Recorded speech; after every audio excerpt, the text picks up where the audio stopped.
The lessons that I've learned from this whole experience are: number one, trust your body. Whatever symptoms you have, trust that they are real. Write them down. Take pictures, have documentation.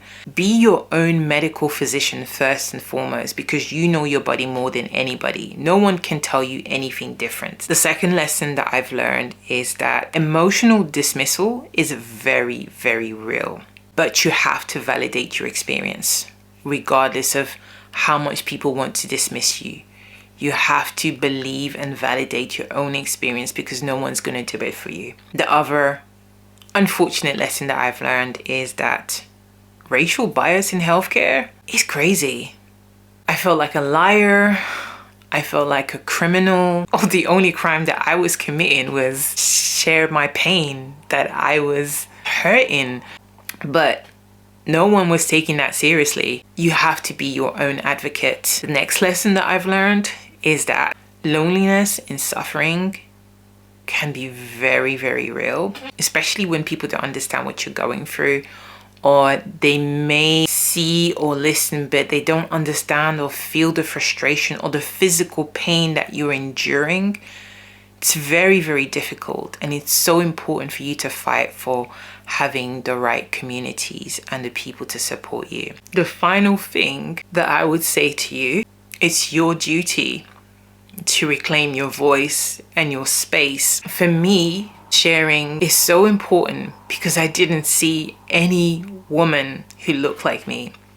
And I was struggling to find the right communities. And I felt unheard, unseen, abandoned, ashamed. I almost felt like all this dismissal felt like it was my fault. 6 years of that time that I had lost. For 6 years, I bled silently, not just in my body, in my confidence, and no one believed me until I forced them to.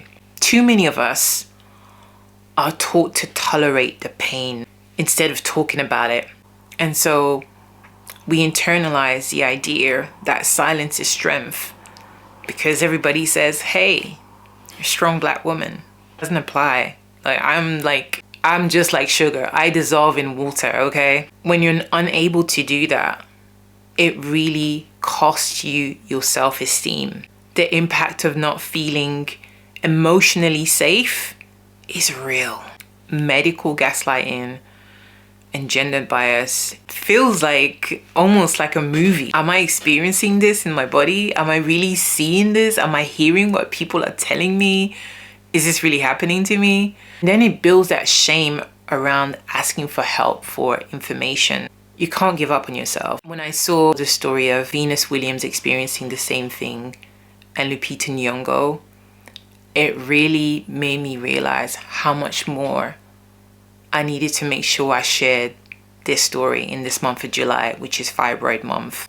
Before I finish, I want to say that I'm really grateful that even in this most difficult time, I've learned so much, and I've had some wonderful friends and people who've supported me, who've cared, who's been there. If you've ever felt invisible and unheard, you're not alone.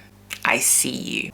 But let's stop shrinking for people, for a system that's never learned to hold us in any kind of way. Let's stop doing that.